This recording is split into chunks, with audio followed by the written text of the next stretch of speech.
مسته ليقولن ذهب السيئات عني إنه لفريح فخور إلا الذين صبروا وعملوا الصالحات أولئك لهم مغفرة وأجر كبير فلعلك تارك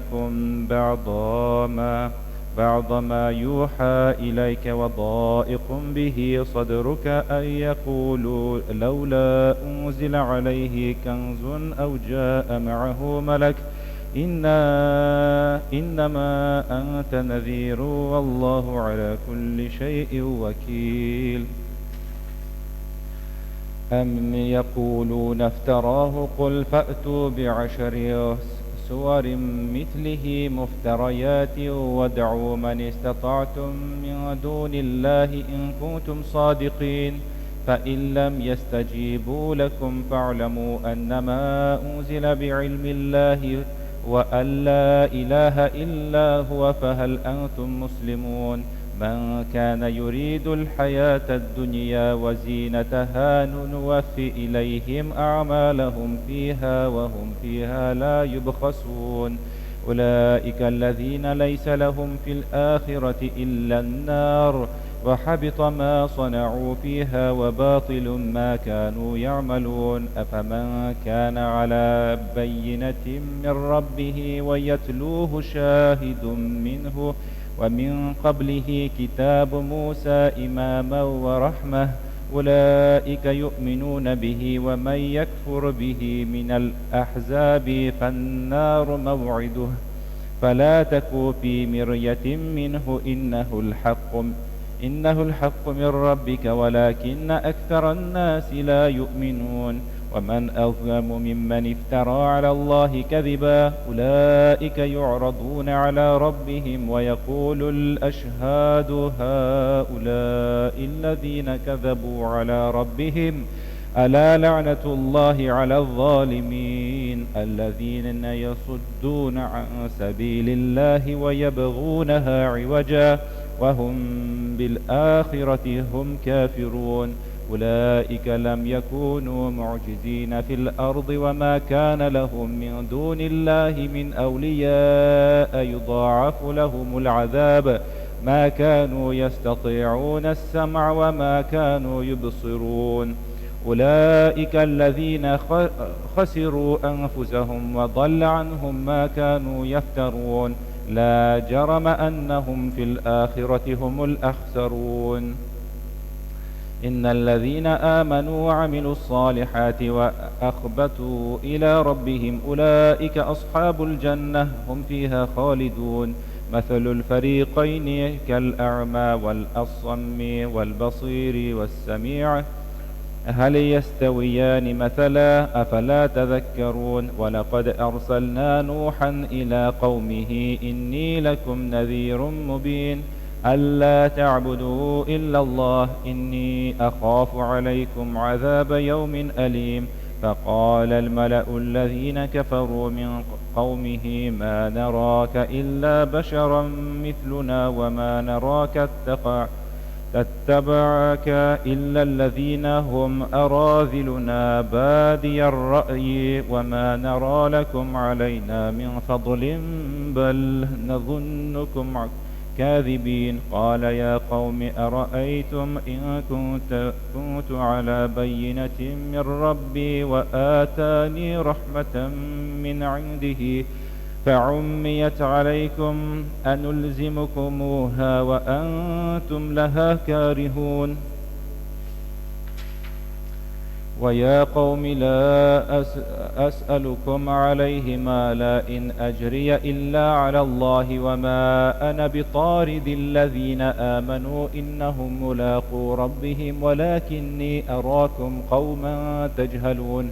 ويا قوم من ينصرني من الله إن طردتهم أفلا تذكرون. ولا أقول لكم عندي خزائن الله ولا أعلم الغيب ولا أقول إني ملك ولا أقول للذين تزدري أعينكم لن يؤتيهم الله خيرا الله أعلم بما في أنفسهم إني إذا لمن الظالمين.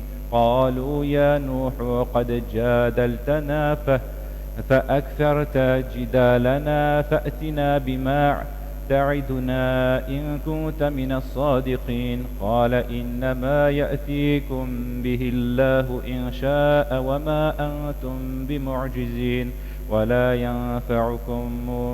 ينفعكم نصحي إن أردت أن أنصح لكم إن كان الله يريد أن يغويكم هو ربكم وإليه ترجعون. أم يقولون افتراه قل إن افتريته فعلي إجرامي وأنا بريء مما تجرمون. وأوحي إلى نوح أنه لن يؤمن من قومك إلا من قد آمن فلا تبتئس بما كانوا يفعلون واصنع الفلك بأعيننا ووحينا ولا تخاطبني في الذين ظلموا إنهم مغرقون.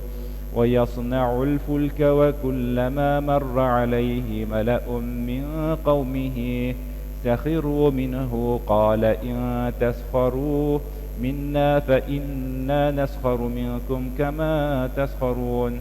فسوف تعلمون من يأتيه عذاب يخزيه ويحل عليه عذاب مقيم. حتى إذا جاء أمرنا وفارت النور قل نحمل فيها من كل زوجين اثنين وأهلك إلا ما سبق عليه القول ومن آمن وما آمن معه إلا قليل. وقال اركبوا فيها بسم الله مجراها ومرساها إن ربي لغفور رحيم. وهي تجري بهم في موج كالجبال ونادى نور ابنه وكان في معزل يا بني اركب معنا ولا تكن مع الكافرين. قال سآوي إلى جبال يعصمني من الماء قال لا عاصم اليوم من أمر الله إلا من رحم وحال بينهما الموج فكان من المغرقين.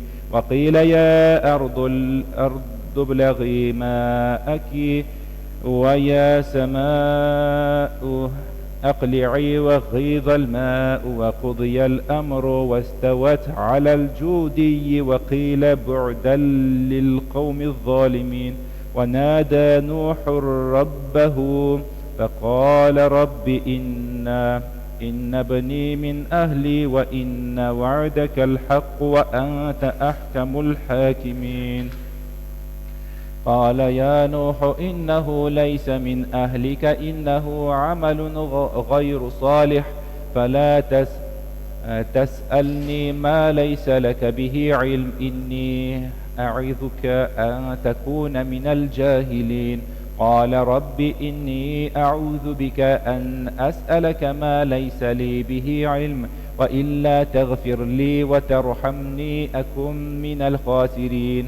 قيل يا نوح اهبط بسلام منا وبركات عليك وعلى ممن معك وأمم سنمتعهم ثم يمسهم منا عذاب أليم. تلك من أنباء الغيب نوحيها إليك ما كنت تعلمها أنت ولا قومك من قبل هذا فاصبر إن العاقبة للمتقين. وإلى عاد أخاهم هودا قال يا قوم اعبدوا الله ما لكم من إله غيره إن أنتم إلا مفترون. يا قوم لا أسألكم عليه أجرا إن أجري إلا على الذين فطرني أفلا تعقلون. ويا قوم استغفروا ربكم ثم توبوا إليه يرسل السماء عليكم مدرارا ويزدكم قوة إلا قوتكم ولا تتولوا مجرمين. قالوا يا هود ما جئتنا ببينة وما نحن بتاركي آلهتنا عن قولك وما نحن لك بمؤمنين. إن نقول إلا اعتراك بعض آلهتنا بسوء. قال إني أشهد الله واشهدوا أني بريء مما تشركون من دونه فكيدوني جميعا ثم لا تنظرون. إني توكلت على الله ربي وربكم ما من دابة إلا هو آخذ بناصيتها إن ربي على صراط مستقيم.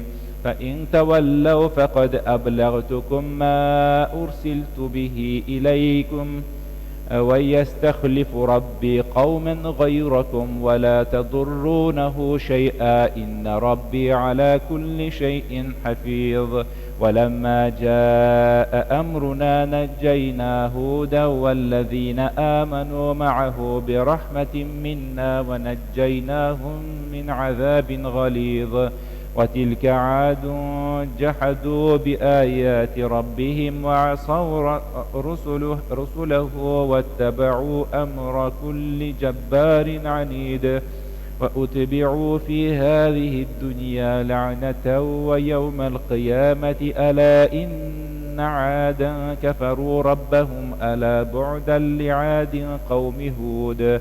وإلى ثمود أخاهم صالحا قال يا قوم اعبدوا الله ما لكم من إله غيره وأنشأكم من الأرض واستعمركم فيها فاستغفروه ثم توبوا إليه إن ربي قريب مجيب.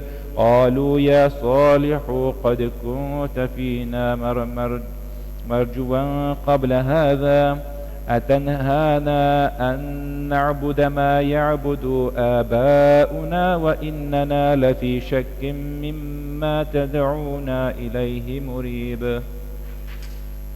قال يا قوم أرأيتم إن كنت على بينة من ربي وآتاني منه رحمة فمن ينصرني من الله إن عصيته فما تريدونني غير تخسير. ويا قوم هذه ناقة الله لكم آية فذروها تأكل في أرض الله ولا تمسوها بسوء فيأخذكم عذاب قريب. فعقروها فقال تمتعوا في داركم 3 أيام ذلك وعد غير مكذوب.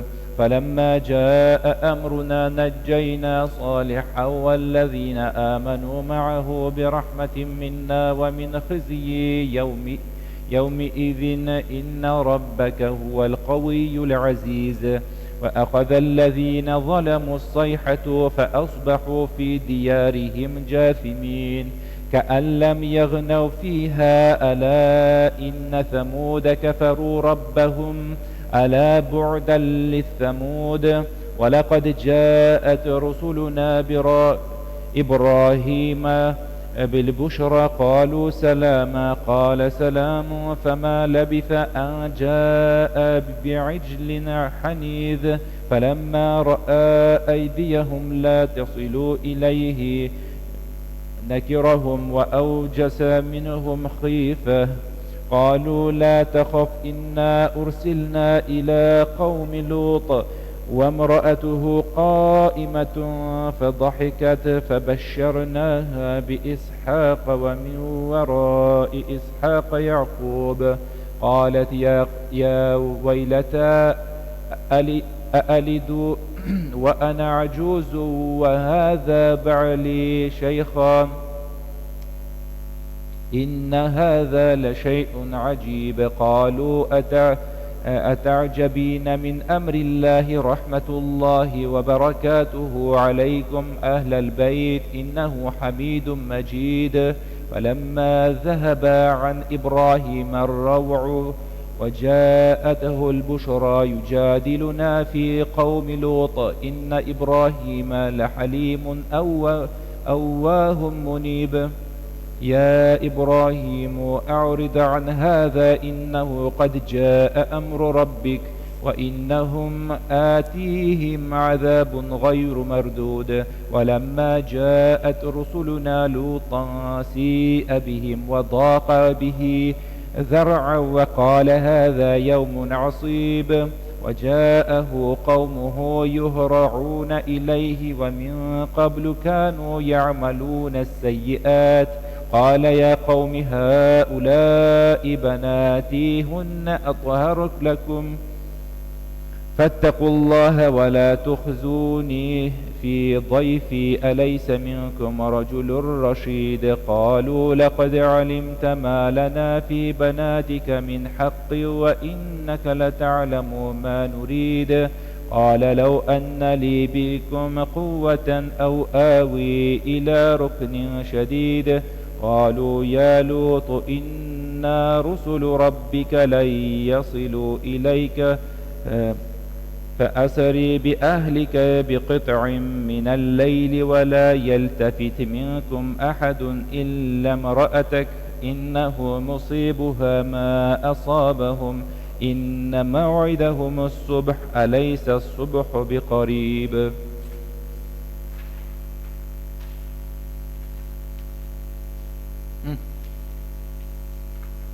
Yes. فلما جاء أمرنا جعلنا عاليها سافلها وأمطرنا عليها حجارة من سجيل منضود مسومة عند ربك وما هي من الظالمين ببعيد.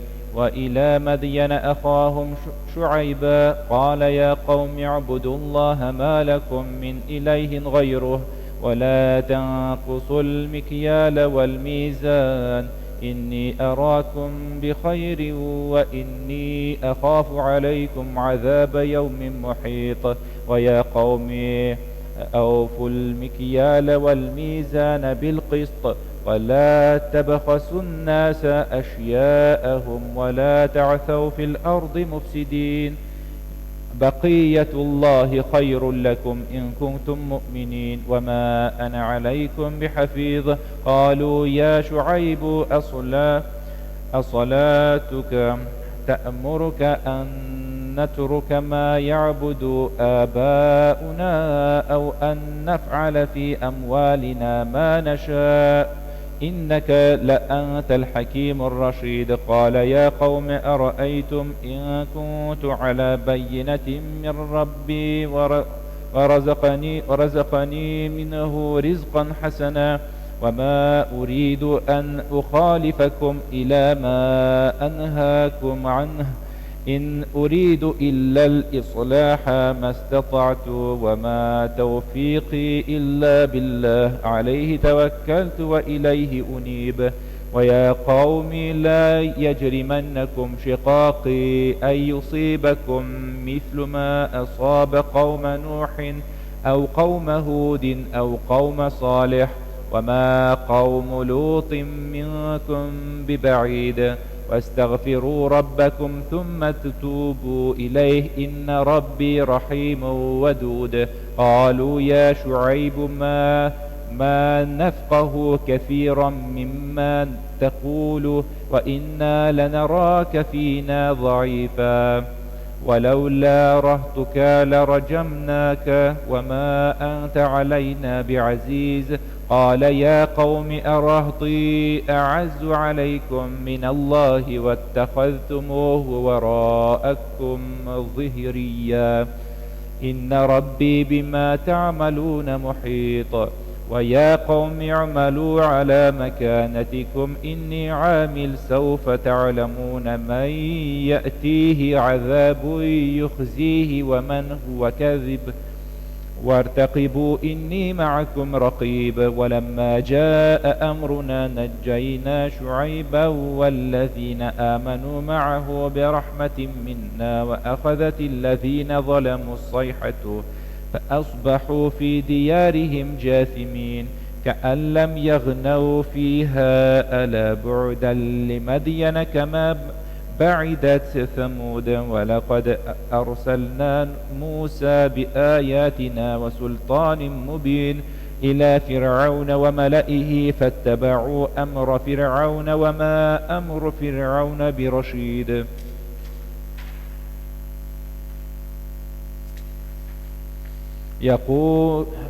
يقدم قومه يوم القيامة فأوردهم النار وبئس الورد المورود، وأتبعوا في هذه لعنة ويوم القيامة بئس الرفد المرفود.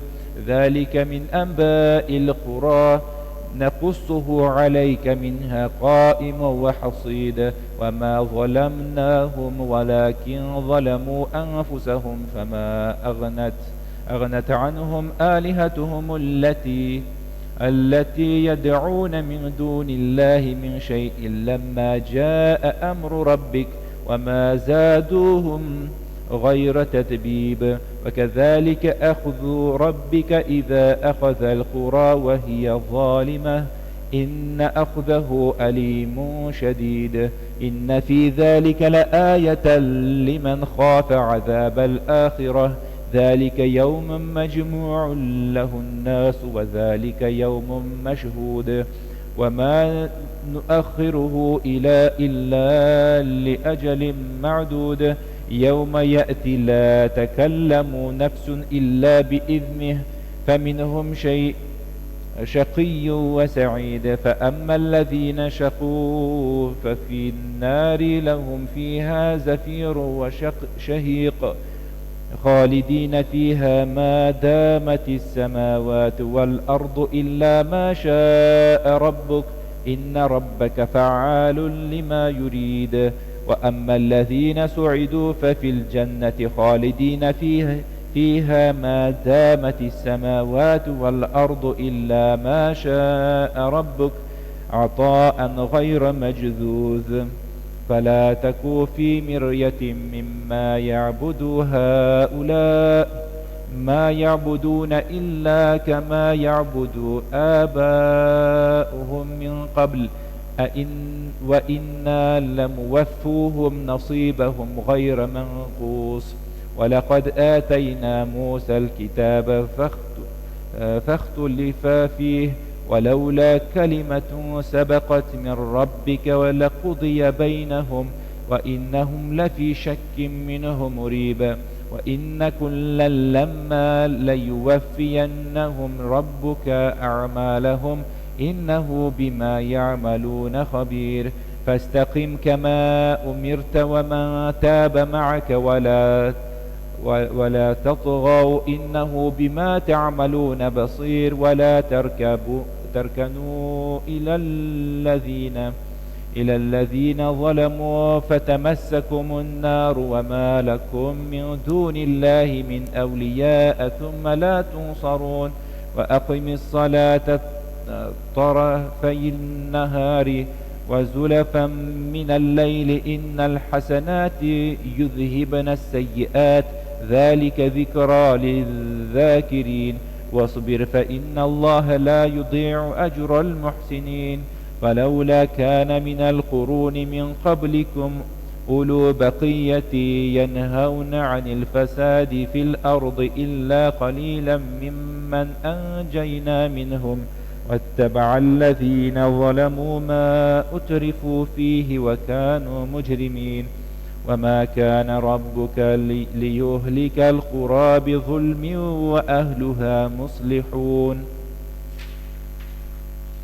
ولو شاء ربك لجعل الناس أمة واحدة ولا يزالون مختلفين إلا من رحم ربك ولذلك خلقهم. وتمت كلمة ربك لأملأن جهنم من الجنة والناس أجمعين. وكلا نقص عليك من أنباء الرسل ما نثبت به فؤادك، وجاءك في هذه الحق وموعظة وذكرى للمؤمنين. وقل للذين لا يؤمنون اعملوا على مكانتكم إنا عاملون وانتظروا إنا منتظرون. ولله غيب السماوات والأرض وإليه يرجع الأمر كله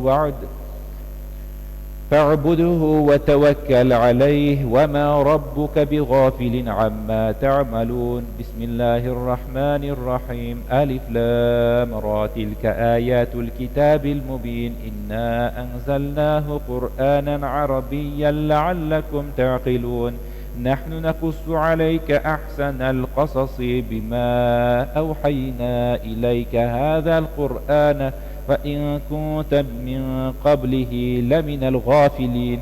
إذ قال يوسف لأبيه يا أبت إني رأيت 11 كوكبا والشمس والقمر رأيتهم لي ساجدين.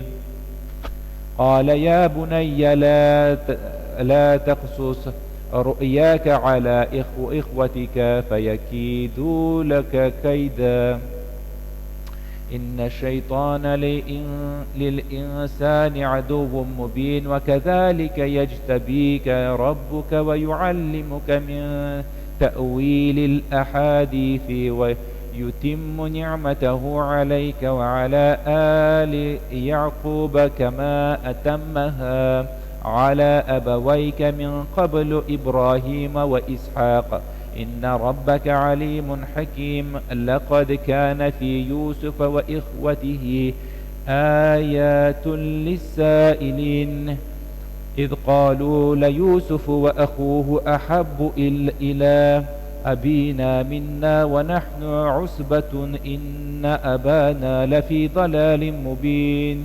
اقتلوا يوسف أو اطرحوه أرضا يخل لكم وجه أبيكم وتكونوا من بعده قوما صالحين.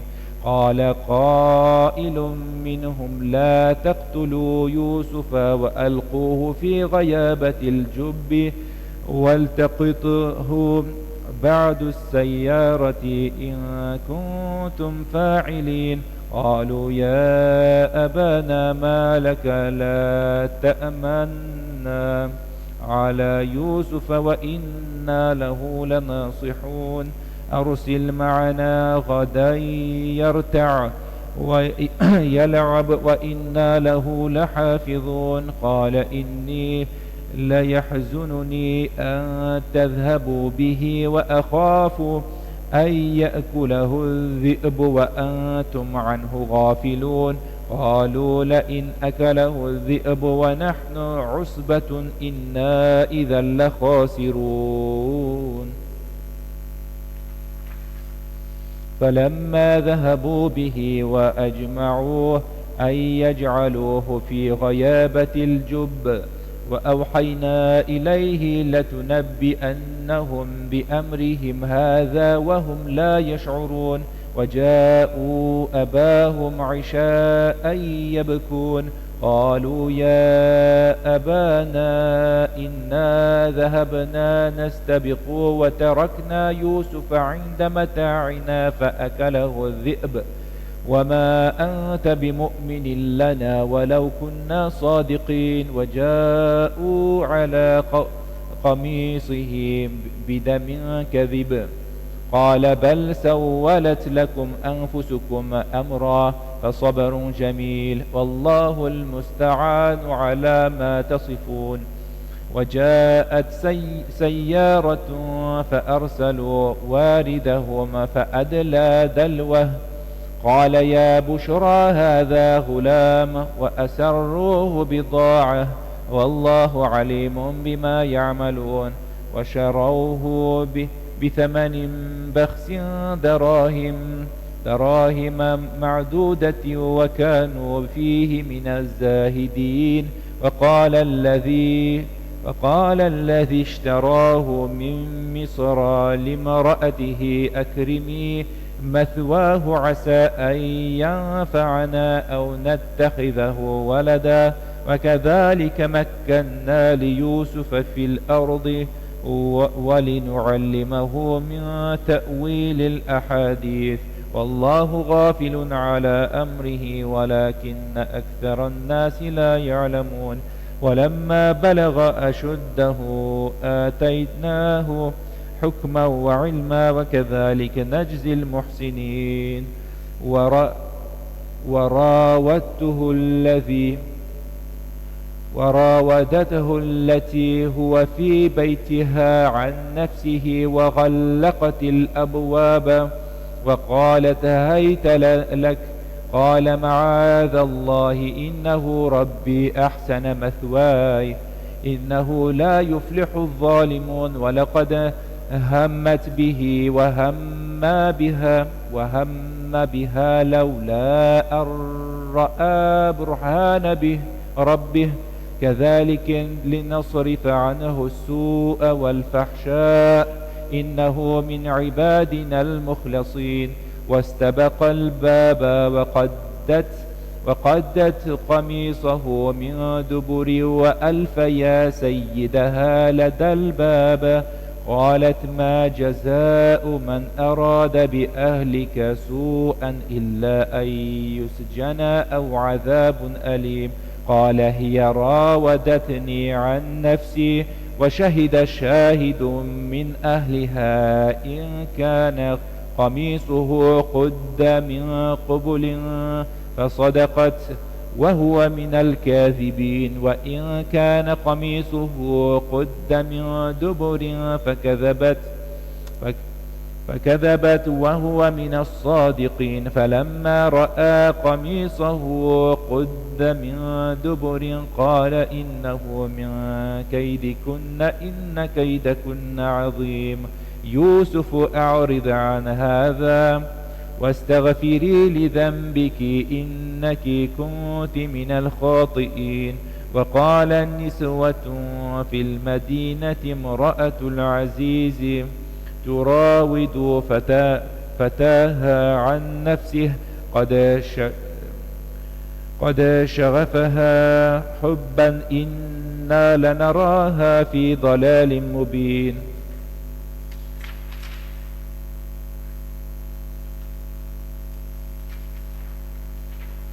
فلما سمعت بمكرهن أرسلت إليهن وأعتدت لهن متكأ وآتت كل واحدة منهن سكينا وقالت اخرج عليهن. فلما رأينه أكبرنه وقطعنا أيديهن وقلن حاش لله ما هذا بشرا إن هذا إلا ملك كريم.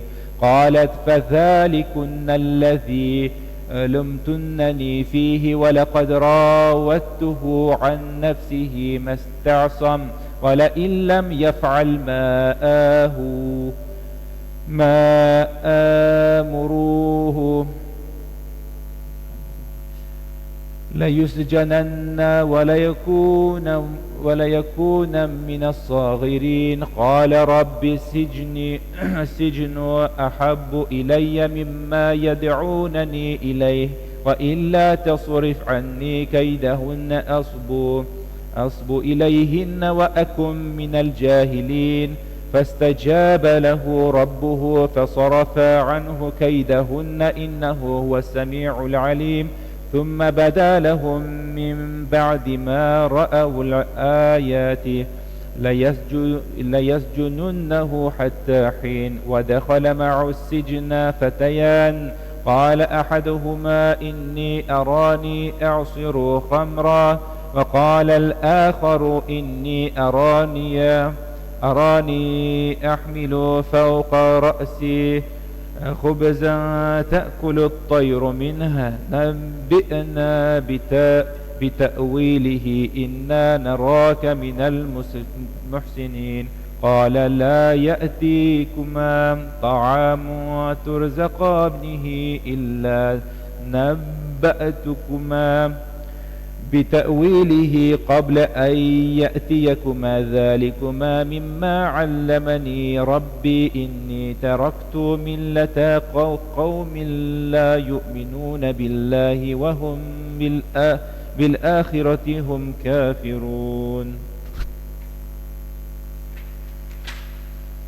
واتبعت ملة آبائي إبراهيم وإسحاق ويعقوب ما كان لنا أن نشرك بالله من شيء ذلك من فضل الله علينا وعلى الناس ولكن أكثر الناس لا يشكرون يا صاحبي السجن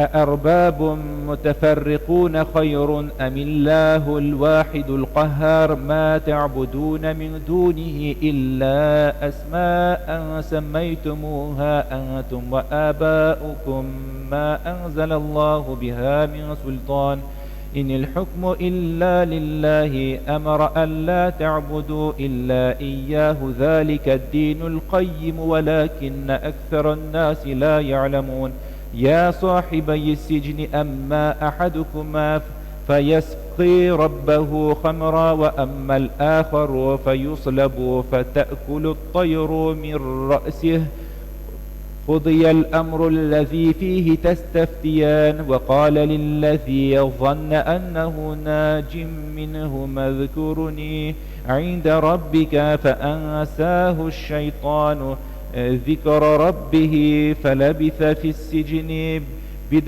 بضع سنين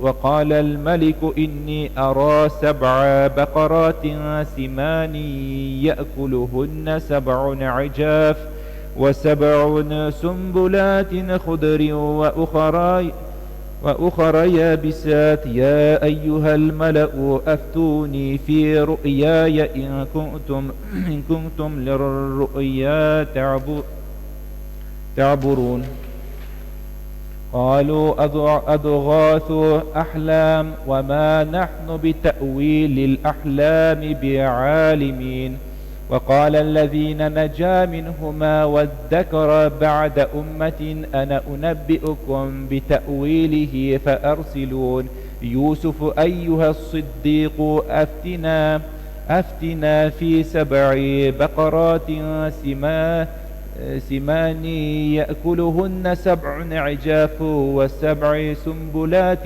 خضر وأخرى يابسات لعلي أرجع إلى الناس لعلهم يعلمون قال تزرعون 7 سنين دأبا فما حصدتم فذروه في سنبله إلا قليلا مما تأكلون ثم يأتي من بعد ذلك 7 شداد يأكلن ما قدمتم لهن إلا قليلا مما تحصنون ثم يأتي من بعد ذلك عام فيه يغاث الناس وفيه يعصرون وقال الملك ائتوني به فلما جاءه الرسول قال ارجع إلى ربك فاسأله ما بال النسوة اللاتي قطعن أيديهن إن ربي بكيدهن عليم قال ما خطبكن إذا راوتن يوسف عن نفسه قلنا حاش لله ما علمنا عليه من سوء قالت امرأة العزيز الآن حصحص الحق أنا راودته عن نفسه وإنه لمن الصادقين ذلك ليعلم أني لم أخنه بالغيب وأن الله لا يهدي كيد الخائنين.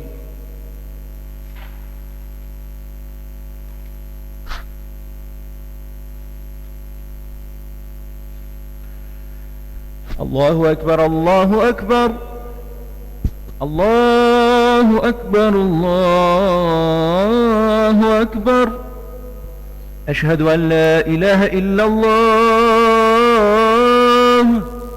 أشهد أن لا إله إلا الله أشهد أن محمد رسول الله أشهد أن محمد رسول الله حي على الصلاة حي على الصلاة حي على الفلاح حي على الفلاح الله أكبر الله أكبر لا إله إلا الله.